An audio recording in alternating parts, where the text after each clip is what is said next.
Are you ready for some Bible questions that we have for tonight's program? We're going to dedicate a little time each evening to Bible questions.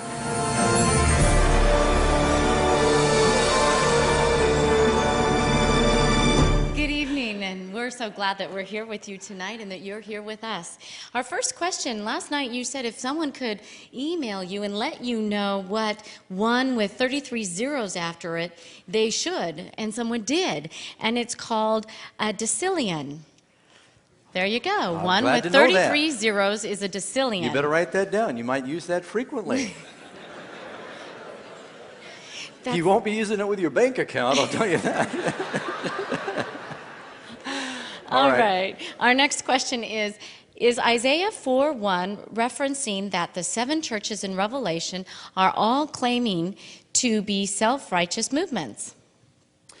No. Remember, we used Isaiah chapter 4, verse 1 as an illustration. It says, "In that day 7 women will take hold of one man, saying, 'We will eat our own bread, wear our own apparel, only let us be called by thy name to take away our reproach.'" That's fairly close. That is talking about churches all at one time in the last days. Now, it is true in Revelation chapters 2 and 3, Jesus gives 7 messages to the 7 churches. Those 7 churches represent 3 things.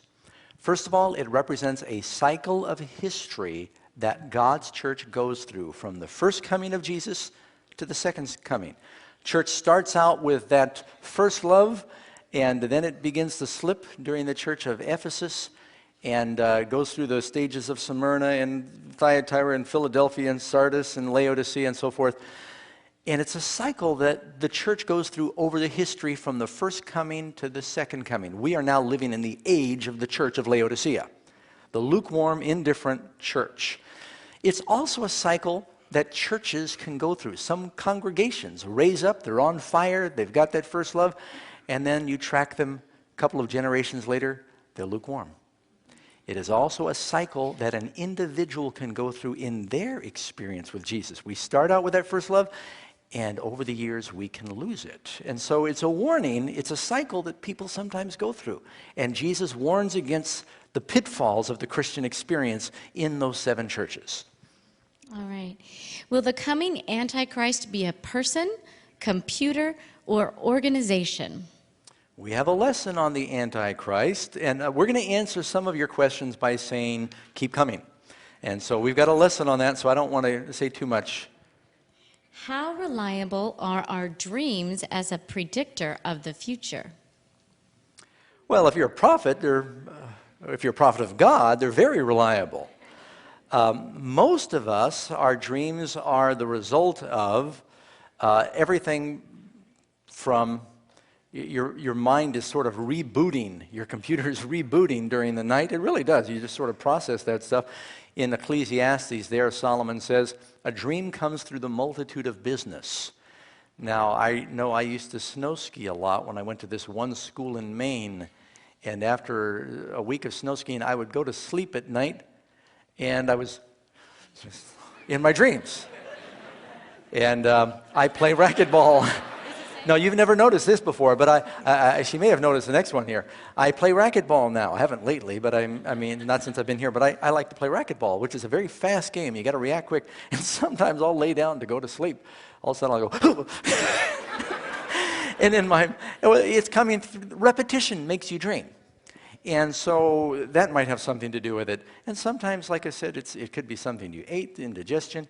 Occasionally God will speak to you through a dream, and it's just between you and the Lord, and it may not be a message for everybody. Joseph interpreted some dreams that God evidently gave to the butler and the baker for the Pharaoh that were not dreams for all history, but just for those individuals. So they're usually not accurate predictors of the future unless you're a prophet of God. Well, how do we know when somebody has a dream if it is good from a prophet of God? Good question. I keep her up here because sometimes I'm not clear, and she helps me. In the Bible, when the Pharaoh had a prophetic dream, he knew it was not an ordinary dream. He called all his wise men together. He said, "I've had a dream, and I need to know what it means because I know it's from God." Nebuchadnezzar had a dream that was not an ordinary dream. His sleep went from him. He said, "I've got to know what this means. I know it's from God." When God gives you a dream, there is an impression, an intensity with it, a discernment. You'll know that this is an inspired dream. I've got to know what this means. Very few of us have those dreams. You may not know how it feels. Thank you. All right. Why didn't Jesus tell us exactly when he's coming back? How many of you wait until a few weeks before the 15th to pay your taxes? Would you like to show your hands? If you love the IRS more, you'd do it sooner. Now, there's really a point in that. The Lord does not want us to get ready for his coming because we are afraid of him. He wants us to be ready, not just to get ready at the last minute. I heard this story about New England. You know, the fishermen would go to see these whalers, sometimes for years, and their wives did not always know when they were coming back. And there were a lot of scenarios about some of these wives. They always kept the light burning in the window, the house was clean, the kids were clothed, and things were taken care of, and they just never had to worry when their husband was coming home because they were always ready. And then there were some other wives that were fooling around while their husbands were gone. The kids weren't being taken care of, and they're always looking out the window fretting. And that they might get caught. So they could scurry around at the last minute and clean things up. Well, the Lord wants us to have a relationship with him where we are ready and we stay ready. Amen? And so he says, if I give you the day and the hour, your motives might be wrong. Just if you love me, be ready. All right. Could 666 be King Solomon? Read 1 Kings 10:14, and it has in there 603 Would you like me to read it? I'll tell you what that says. I'll check. It tells us that in 1 year, Solomon received 666 talents of gold. And some are wondering that because that number is connected with Solomon's reign, maybe he has something to do with the Antichrist. The problem with that, well, first of all, the number 666 does represent the power or the rule of man. So in that respect, Solomon was a great, powerful ruler during that time. But in Revelation, that's a long time after Solomon. So why would God warn us about this beast power and say it's the number of a man, 666, and be telling us about Solomon, who had been dead for 1,000 years? So obviously, it's not referring to Solomon. When you read in Daniel chapter 3 about the image that is made, it's a parallel to Revelation 13. Revelation 13 says, whoever worships the image of the beast, they're going to eat the mark of the beast. Those who don't worship the image of the beast can't buy or sell. You go to Daniel chapter 3 where it talks about the image of the beast. It says it was 60 cubits by 6 cubits. And in Hebrew, if they don't give the width as well as the depth, it's going to be the same. In other words, if they only tell you about the height and the depth, that would mean the width is the same as the depth, which means that image was 666 in its dimensions. Very interesting. So the number does appear other times in the Bible. Thank you. That's fine. You sound as though you believe the Bible is literal. What about evolution?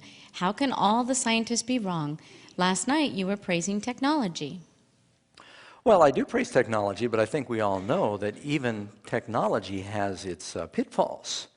And every now and then, the FDA recalls a drug because they find out it's killing people. So we are human. Every now and then, heaven forbid, a space shuttle falls out of the sky. So even technology is not perfect. And I'm very thankful for the wonderful advances of technology. You can ask my wife, when I first got a computer, she was a widow for a couple of years. Because I was fascinated with the new toys that I get, yeah. But no, I love technology. But there is no conflict with believing in proven science and believing in the Bible as a literal, dependable book. I used to be an evolutionist. I believed that everything evolved and that life was a big biological accident. Now, because of scientific reasons and logic, I don't believe that anymore. I can't believe that. Some examples would be, well, first of all, the whole theory of evolution is under serious scrutiny right now and is really in a desperate state because, well, for years they taught the Big Bang and that all these dinosaurs died off slowly, but then the fossil record was proving they all seemed to die in a flood. And they said, well, an asteroid must have hit the Earth and caused this cataclysmic flood. Well, we know what the cataclysmic flood was. It's in the Bible, right? And then one of the biggest problems was when they started developing the theory of evolution. It was back in the days of Darwin and Louis Pasteur, and when they looked through a microscope, all they could see with their microscopes back then was a simple cell. And they said, "Oh, it looks like an egg. I think that could happen by accident." But now when they look through a microscope and they see a cell, listen to this. John and I used to live in New York City. Picture the complexity of New York City at rush hour. Think about all of the electricity flowing through the buildings, the people going in and out, the elevators moving, the technology, the communications, the plumbing, the taxis, the transportation system. Think of the activity of New York City at rush hour. Let me tell you what scientists say now. There is more complexity to a single cell of life than New York City at rush hour. Now we know that for that to happen spontaneously is not only unscientific, it's absurd. The symmetry, the organization, the design that you see all around you, to believe it happened, I remember hearing a story about, this is important, so I'm taking some time with this. I remember hearing a story about a creationist who had a friend that was an evolutionist, and they'd go back and forth quite a bit. And one day, the creationist went to the car with his evolutionist friend, and he was getting in his new car. And the evolution believer said to his Christian friend, "So, where'd you get the new car?" And he said, "Well, you're going to have a hard time believing this. But I walked out into my garage one day, and there was a roller skate. Used to be a puddle of oil, but it turned into a roller skate." And he said, "I thought, I'm not going to touch this because it looks like something neat's happening." So then after some time went by, it turned into a skateboard, and then eventually it was a go-kart, and then a Yugo or a Volkswagen. I don't know which was first, the Yugo or the Volkswagen, but he said, and then I came out and it was a Honda, and now I've got this Lexus. And he said, "Oh, come on now, where'd you get it?" He said, "No, wait a second now." He says, "You think it's absurd to believe that an automobile could happen spontaneously from a puddle of oil. What is more complex, a human being or a car?" And the very first thing you know when you look at a car is that somewhere is a car maker. Why? Because there is interworking systems, there's organization, there's design. It must have intelligence.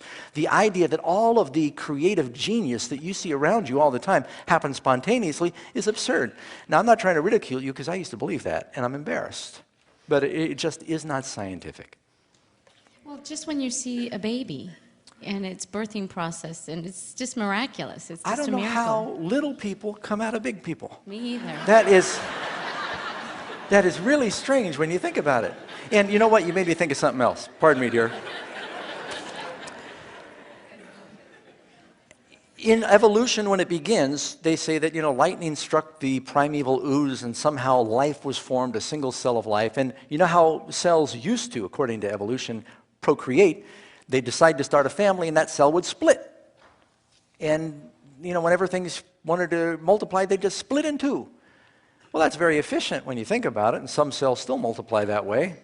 But where would the need for male and female ever come from? Where you have to have a cooperative act of love in order to create in your own image. It is the most impractical thing in the world. And it's almost like God has a sense of humor in that he made men and women so different. It says, "I will make her to be a helpmeet," because man is incomplete without woman and woman is incomplete without man. And one evolved on Mars and one on Venus, right? Okay. All right, that's all of our questions.